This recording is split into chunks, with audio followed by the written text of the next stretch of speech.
Rachel, if people could only hear what we talked about before we go live. It's not for public consumption.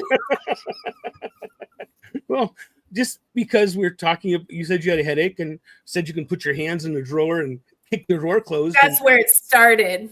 Right, but then I'm just gonna hope for more unagi. If you know what unagi is, you can put it in the comments. There's we are going live today. Watching us right now. What's that? all of those watching us right now. 7,342. That would be amazing. One day. Well, I'm looking at it. Sit right there. It says 7,342. Different classes. Say your disclosure, Miller. Oh, see if I can do it from memory. Welcome to the podcast and the opinions expressed on this. Yeah, right. The opinions expressed on this are the opinions of the hosts and the guests and are not necessarily the opinions of who we may or may not work for. And this is done for entertainment purposes only. And just because we're experts does not mean we're an expert in your particular instance. So we encourage you to definitely seek professional advice from your real estate agent, for your financial planner, from your attorney. However, we will have a fun time giving our opinion of what's happening in today's market. And with that, it's kind of fun is for those of you who are just joining us now, Rachel is down in the Ventura County market, and I am up here in Ridgecrest, up in Kern County. And Rachel, why don't you start by telling us a little bit about Rachel Marano from Gratis Homes and Estates. That was my radio voice. That was all a lot. Rachel Moreno. Miller, come on. Say my last name right, Moreno. What did I say, Morano? Morano. Tomato? Nope. Oh, yeah, Rachel Moreno. Moreno Morano. Moreno Morano? Moreno okay, Morano. Rachel Moreno. Rachel Moreno. Rachel Moreno, being that Mark would probably not like it if I called him Morano, so I'm going to go with Moreno. Okay, yeah. Well, I don't really know what else to say that I haven't already said in the last handful of shows that we've had. But like you said, I'm down here in Ventura County, and I reside in Thousand Oaks. I love the area. It is home to me. There was a time when I lived in Las Vegas, Nevada, and I could, although Las Vegas, Nevada has so much to offer, and I was there in my early 20s. I went to UNLV and I did all sorts of crazy stuff out there. I missed California. I missed Thousand Oaks. And we are a hop, skip, and a jump away from the PCH, from the Malibu coast. And we can get to LA without traffic in about 30 minutes.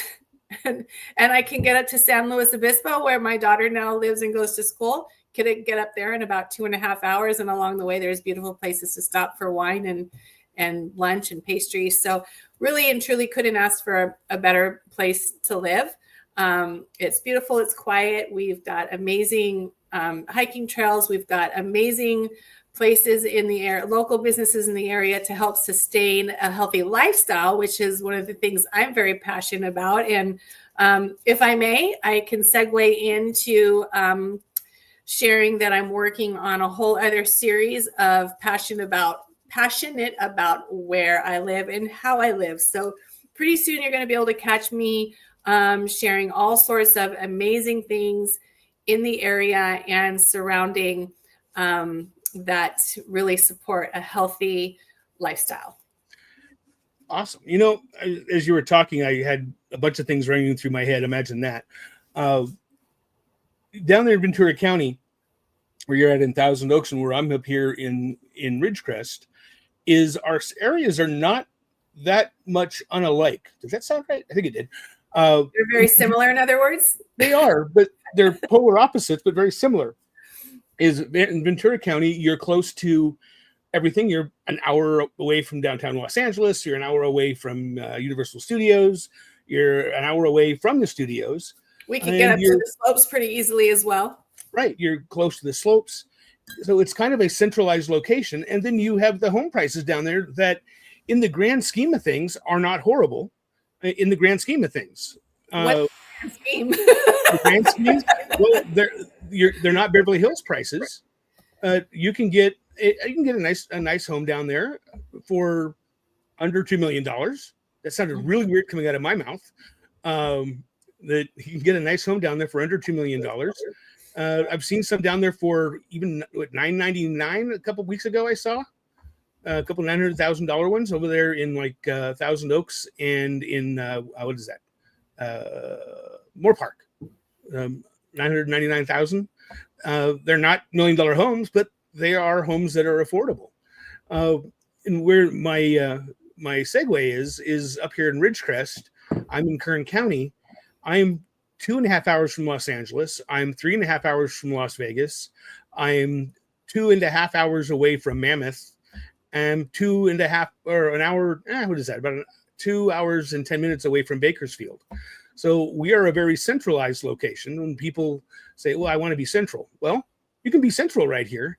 Granted, our biggest shopping area from Ridgecrest is going to be Palmdale, Lancaster, and or Bakersfield. I cover all of Kern County, so I do Bakersfield, stuff like that. Majority of my sales are here in the Ridgecrest area, or known as the Kern River Valley or Indian Wells Valley. And like you said a moment ago, Rachel, is you have hiking trails and you can be at the beach in 45 minutes. I'm a little longer to get to the beach. But yeah, you are further from the beach. Say again? You are further from the beach. And for someone like some people are okay. But I'm like, I grew up at the beach. So even though I don't go to the beach every single day, I know it's right there. And so I'd like to be close to it. And that's the beauty part about living in Southern California is we are what you and I met up this week. We met up on Sunday in Rosemont and Palmdale, and about an hour and a half drive for you, about an hour and a half drive for me. And easy drive. It was an easy drive. If you wanted to keep going another hour and a half from where we met up in Rosemont, you would end up in Bishop. And I don't know if you've been to Bishop, but it's beautiful up there. And we have hundreds of hiking trails, ATV, and the homes up here are not $2 million. I think our median priced home, and I want to talk about that in a minute. Our median priced homes easy for you to say. Easy for me to say, about $309,000. Saying that for people that are watching and listening is that's what people are asking for their home, not what they're selling for. I read something the other day. This came out of I'm going to find it real quick. I found this came out of the Sacramento market, and I'm going to find it. It's from a home inspector in the Sacramento market. I may have sent this to you too, Rachel. I don't remember. This was a home inspector up in Sacramento, and I'm looking. I have those pictures from that house I was at yesterday. That was a little scary. House I was at yesterday, Rachel. I think I told you. They said just break in. Yeah. I'm sorry. What? Yeah, just break in. Okay, I'll do that. Yeah, and now I can't find this. What it was saying is, I can't find this. What this guy was saying is, price your home right. Is if you overprice it. Well, and you and I have talked about this too. If you put your home, I'll talk about down there. You put your home at $4 million and it's $1.5 million. You are not going to get any traction. You might, but you probably won't. Pricing your home at the right price means listening to your agent, not necessarily going off the giant Zillow or Realtor or any of those. The price your home sells for is what the price is they're going to buy it for, not what you have it listed for. And there's so many different variables. And that is why comps are important. And that is why it's important to listen to your agent, if you have one, is because your agent is going to look at what other homes sold at that price, at the price that it sold at. And then those houses are comparable to the buyer. And that's why they say the market sets the trend. The market does set the trend. So watching the market, listening to the market, and not trying to do something different than what the market is trending. That is your best bet. That's a huge thing. I was on the phone the other day with one of the agents that I talk to on a very regular basis. She has a home. It's a beautiful home. It's about $40,000 overpriced. It's absolutely stunning. It's a gorgeous home. However, when we spent, I kid you not, 3 hours looking at every other home that sold in that area, up in the Wrightwood area. We went through and we dug deep. It's $40,000 overpriced. When we went back to the homeowner and said, this is what the market's saying, we got, I don't care. It will sell. I respect that. I'm going to just speak for myself, not for anybody I may or may not work for or may or may not represent. I am not in the market to collect homes. I'm in the market to make my sellers' homes be sold and my buyers into their new home. And if it's overpriced, I'm not able to do that. Oftentimes, if a seller is willing to really dig in and they want to sell, they want to list their home $20,000-$40,000 over what the comps are saying. Oftentimes, it's more like, let's just throw it out there and see what happens. They may not be motivated sellers. Right. You know, I have this is the first time I've done this. I'm going to make sure I give credit where credit is due. I have a thing here from Barbara Cochran. She was on Good Morning America the other day. And so this clip comes from Good Morning America. Sorry, it was we just had someone type in. We're being watched from Texas. Thank you. Cool. Thank you. I appreciate that. I had to stop it. Thank you for that. Sorry, I got distracted. So this came from Barbara Corcoran on Good Morning America. And I am going to hit present. And I'm going to share that screen over there. Window. Here's Barbara. Share. Okay, I am going to hit play. And I am hoping and praying this is loud. Here we go. No. Do you have your volume on the video? Yes. We didn't test this before. No, we did not. But that's what we do. We fly by the seat of our pants. Yes, we do. Full screen layout, settings, that's all there. Audio. Okay, I'm going to try this again. And you know what? You can always read the prompts down below, and it may kick in as we're playing this. Hold on. Well, that's just not as fun.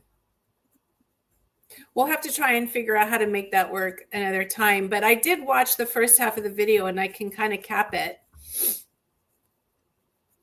Think. Okay. Well, now that I say that, one of the things that she talked about, and I think it's important, you know, one of the big talking points right now is interest rates. Huge. And we have to remember, or I should say, let's remember that interest rates can change. They can go up and they can go down. So when we're looking at homes and we think, oh, the prices of these homes are so inflated, one of the things that she was saying is, I don't know how she succinct it all together, but in her point of view, she does believe that we're headed towards more of a buyer's market. It'll take some time, but it is coming, which means there's going to be a lot more buyers out there, which means there could be bidding wars. And what happens with bidding wars is the prices of the homes go up. So we're already in an inflated situation in some areas. And so if you've got 5, 6, 10 people wanting to buy one house, they're just going to keep upping their offers. And you're going to find yourself paying maybe $100,000 more for a home than you planned on, using the interest rate that's available to you. So waiting for your interest, for the comfy interest rate that you think is that you're comfortable with, you're basically just sitting on the sidelines. I mean, many of us are guilty of this. I've been guilty of it. But the whole idea is, if you can get into a home now at whatever price it is before we go into this larger buyer's market with whatever the interest rate is, I think it was 6.8 something this morning. If you can afford that mortgage payment and you can hang in there, eventually interest rates will come down and you can refinance, get a lower interest rate, and you've got your home. And Barbara's point is, you will actually pay less on a home that you got outside of a bidding war with a higher interest rate than waiting for that interest rate. Suddenly the market changes. You're trying to get a home. There's 10 buyers for one home. Now you're spending more on a home, and you cannot change the price of that home once you're in it, but you can change your interest rate. Does that make sense? It does. She's saying, do not wait for the rate. That was her thing. Do not wait for the rate.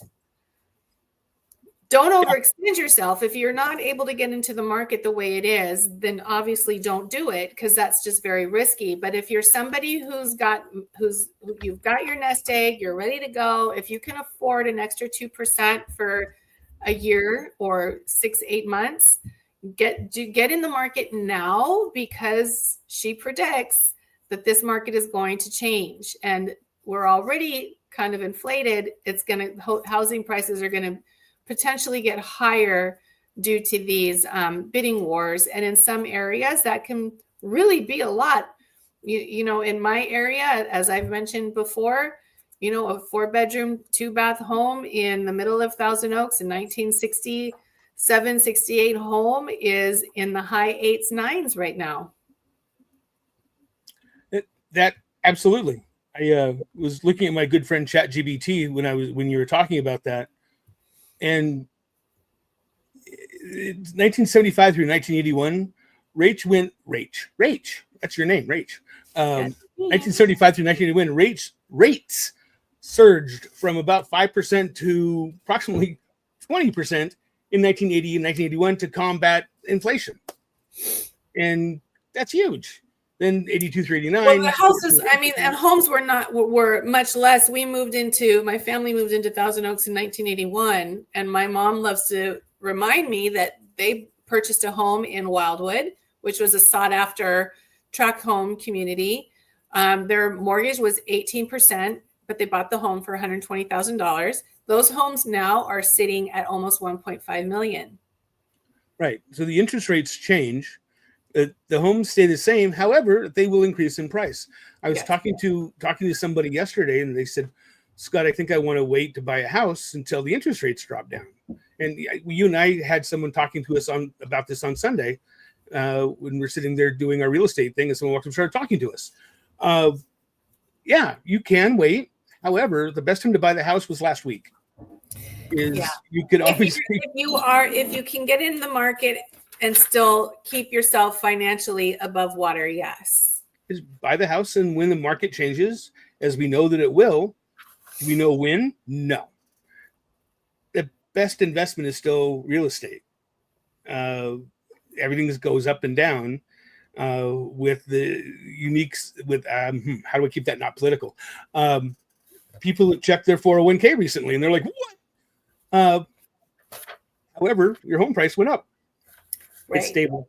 So your home prices are going to go up. If you need to, you can wait or buy your house now. Do what you can afford, but don't settle. And you can move forward. And another thing she says is, she was asked the question, when do you think housing prices will stabilize? And she said, housing prices will never stabilize. They're either up or they're down. Right. And she said, the only thing constant is change, which is really funny because on my I'm drinking tea, and on my Yogi tea, there is always a little message, kind of like a fortune cookie message. And it literally says, I don't know, the only thing constant is change. Ooh. Boo. It's true. That is the only thing constant is change. Only thing. And expect the unexpected. And you know, I'm kind of going off, but that's okay. And I've mentioned this in the past, when you're buying a home, unless it's a brand new build, it's like I don't want to say a used car, but it's a used house. It may not be HGTV ready. No offense, HGTV. I love you very much. However, most homes are not going to be HGTV. And doing the little picky part things of, oh, look, this light switch is crooked. Don't do that. Don't do that. No, just, okay, it's not working right. Fine, just move it. It's not HGTV ready. And did we have him? No, we did not. He wasn't able to make it. But have your home inspected by a qualified home inspector, because it is a used house. However, it may be one of your biggest investments you're ever going to do. So pay attention to that. Work with a broker as far as your interest rates, or if you have your favorite bank, use your favorite bank. I got a call today from Alta One and Alta One Credit Union, and I honestly don't know if they're down in Los Angeles. I don't remember. I think they're just up here in the Eastern Sierra, but they have pivoted to home mortgages. And I was like, oh, that's great. A guy that I knew from a previous life in real estate pivoted, and now he's working at Alta One. Is that a pitch for Alta One? It is not. It's a statement that Alta One has made a pivot. And we do pivots every day in real estate. You and I talked at noon. Rachel and I was putting out multiple fires, and then I had to pivot and said, I got to go do this now. I'll call you back. But it's going back to what we were talking about originally, coming off my tangent. Rates are changing. Do what you can afford. Work with a mortgage broker. I encourage, this is a Scott opinion, and some people may disagree with me, and that's fine. I have a client right now who is shopping for the best rate. He has contacted no less than 12 different lending institutions trying to find the best rate. Yay him. As a realtor, I really doesn't matter to me. All I need to know is, what are we approved for? What are your wants and don't wants? And we can move forward to find the house that you want. And you want to get the best deal? I want you to get the best deal, not my wheelhouse. Right. Yeah, not my wheelhouse. My wheelhouse is houses and people. Yes. And it's a lot of work applying for loans. So that's a lot of time that he's investing. But he's doing his due diligence, and good for him. Can I circle back really quick to the Barbara video? Really quick, because I think we're sneaking up on our time. She answered a live question, somebody asking about, in terms of a rental property, how do you know if and when to put upgrades or renovate a rental? And one of Barbara's answers, a response was, look at other places in the area. So again, it brings us back to comps. Look at other places that are renting in the area. Were they renovated? Were they upgraded? Are they older and being rented? And what does that look like? How is that skewed? But the more important thing she said is, and this will go to anybody, if you're purchasing a home, and like you said, an older home is going to have things that a buyer is probably going to want to fix. When you get those estimates, automatically cushion 30% more. So if you get an estimate for a new kitchen and it's $20,000, tack on another 30%, and just know that it will probably be a closer idea. And as my husband is a contractor, and I can tell you that stuff comes up, didn't know it was plumbed this way, or didn't know that, or now you want to change things. There's add-ons, there's replacements, there's upgrades to hardware, all of those things. And materials that, you can get a quote one day. And then if you let that, here's another really good piece of advice. If you get a quote from anybody, whether it's an interior designer, a plumber, a general contractor, a framer, whatever, if you get a quote and you let that quote sit for 30 days, you better believe that quote is going to go up a little bit, because materials are always going up. Regardless of the political climate, we don't have to go there. But just like Barbara said, the market is never stable. Cost of materials is really never stable. And sadly, once it goes up, it rarely comes back down.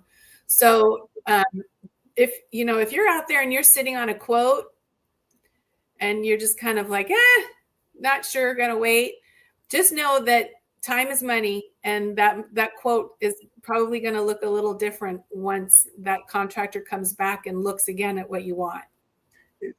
I absolutely agree with that. As we said, everything changes.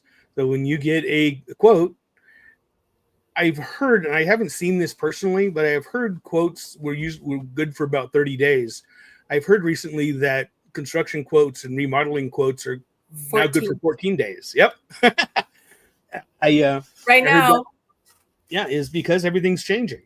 And Rachel, I think let me rephrase that. Rachel, that's good advice. Is if you get a quote for $10,000, put another 30% on that. You don't have to tell your construction person that you're adding another 30%. Just prepare yourself for another 30%. Right. So if that $10,000 is your max, you've got, that's tapping you out, don't do it. You'll be in over your head. Absolutely, because life happens. Mm-hmm.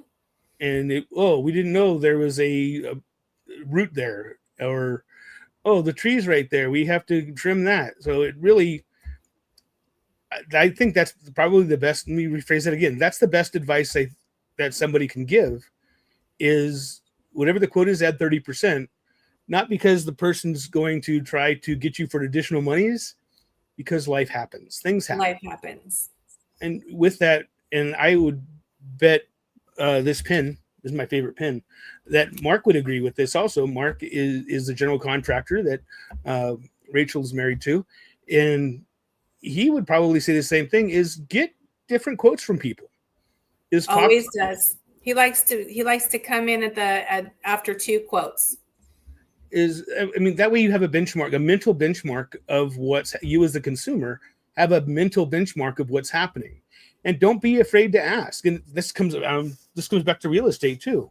When we're asked, well, what do you charge? Well, my compensation is what I get paid to do it, and this is what I do. And it's always negotiable. It is. And then this sounds like this is Jerk Scott. What don't you want me to do? As I have a huge plethora of things that I do, and it's not cheap. However, it does work. And someone says, well, would you do it for 1%? Nope, I won't. Just let you know. I'll let you know right now. Don't ask me. The answer is no. I mean, I will, but I don't do anything. Right. I'll push paper. That's pretty much it. Yeah, I think, Rachel, it was you that sent me that the thing from YouTube. It was a 1% agent, and the customer calls, he says, "Hey, can you go over and check this?" And the guy's like, "It's 1%," and sits back and drinks a beer. I was like, that's only funny because it's probably true. Do you know this person who saw us on Sean Liggins? Yes. They're from Orangevale, and they moved. Orangevale is up where I grew up in Sacramento Market. And what is OV fam? Orangevale, baby. Orangevale. Okay. Orangevale. Very good. Well, we will say thank you to that person for seeing us and for promising to share. That's awesome. Yeah, she's over there in Texas now. Awesome.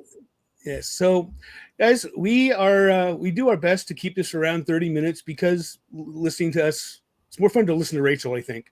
But we try to keep this around 30 minutes. Well, we think we're super funny. We think we are. We're the ones that get separated when we're in a room together. Like, you go sit over there. So we are getting some more guests lined up to come on our little old podcast here to talk about different things, whether it be all those things. Yes to everything. All those things. If you have an idea of who or what, or an idea of what you would like to see or hear on here, you can reach us on Facebook. You can reach us on YouTube. We are running our YouTube channel, The Rachel and Miller Show, here on YouTube. So you can comment down below, right down there on YouTube. Comment down below. Leave us your comments. And I am claiming it right now. This time next year, we're going to be in a fancy studio. I will agree with that. April 30th, 2026. I'm in. I'm down. Super professional. Yes. So we can be in a room and they have to separate us in a room. Yes. On that, I will say till next time. And I'm sure we won't talk at all during the week because we don't like to talk to each other at all. Can't stand you. Yeah. And I think I should get a haircut. Do that. Yes. I was actually asked today if I was, I just lost his name.